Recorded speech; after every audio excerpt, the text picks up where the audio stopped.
এবারই প্রথম নয়। ১৯৪৭ সালে জন্মের পর থেকেই নানা কারণে যুদ্ধ সংঘাতে জড়িয়েছে সাপে নেউলে সম্পর্কে থাকা ভারত পাকিস্তান।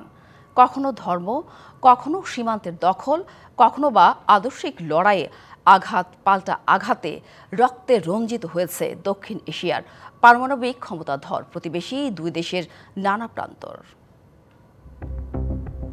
কাশ্মীর নিয়ে আবারও যুদ্ধের মুখোমুখি পাশাপাশি অবস্থিত পারমাণবিক শক্তিধর দেশ ভারত পাকিস্তান। তবে এটিই কি প্রথমবার, নাকি এর আগেও এমন পরিস্থিতিতে জড়িয়েছে দেশ দুটি? বহুবার বিভিন্ন কারণে যুদ্ধ ও সংঘাতে জড়িয়েছে ভারত পাকিস্তান। ১৯৪৭ সালে ভারত ভাগের বছরই যুদ্ধে জড়ায় দুই দেশ, তাও আবার কাশ্মীর নিয়েই। কাশ্মীরের মহারাজা হরি সিং ভারতের সাথে যুক্ত হওয়ার সিদ্ধান্ত নিলে কাশ্মীরে হামলা চালায় পাকিস্তান সমর্থিত একটি বিশেষ বাহিনী। শুরু হয় দু দেশের মধ্যে তুমুল যুদ্ধ।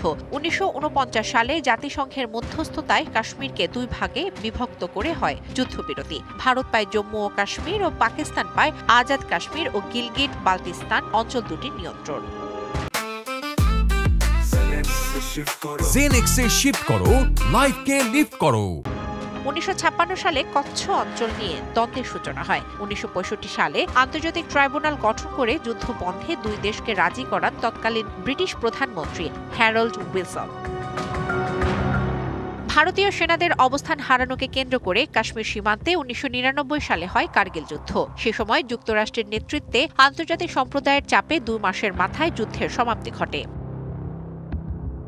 এসব বড় যুদ্ধের বাইরেও বিভিন্ন সময়ে ভারত পাকিস্তান বিভিন্ন ইস্যুতে দ্বন্দ্ব সংঘাতে জড়িয়েছে। ১৯৭১ সালে বাংলাদেশ স্বাধীনতা যুদ্ধের সময়ে পশ্চিম পাকিস্তানে ভারতীয় বিমান বাহিনীর বোমা নিক্ষেপ, ১৯৮৯ সালে ভারতীয় শাসনের বিরুদ্ধে কাশ্মীরে সশস্ত্র লড়াই, ২০০১ সালে শ্রীনগরে কাশ্মীর বিধানসভায় ভয়াবহ হামলা, একই বছর দিল্লিতে সংসদ ভবনে সশস্ত্র হামলা, ২০০৮ সালে মুম্বাইয়ের প্রধান রেলওয়ে স্টেশন, বিলাসবহুল একটি হোটেল ও ইহুদি সাংস্কৃতিক কেন্দ্রে প্রায় ৬০ ঘণ্টা ধরে চলা জঙ্গি হামলা, ২০১৬ সালে পাঠানকোটে ভারতের বিমান ঘাঁটিতে হামলা, উড়ি সেনা ঘাঁটিতে হামলা, কাশ্মীরে সার্জিক্যাল স্ট্রাইক, ২০১৯ সালে পুলওয়ামায় সামরিক কনভয়ে আত্মঘাতী হামলা, পাকিস্তান নিয়ন্ত্রিত কাশ্মীর অঞ্চলে ভারতের পাল্টা হামলার মতো ঘটনা ঘটে।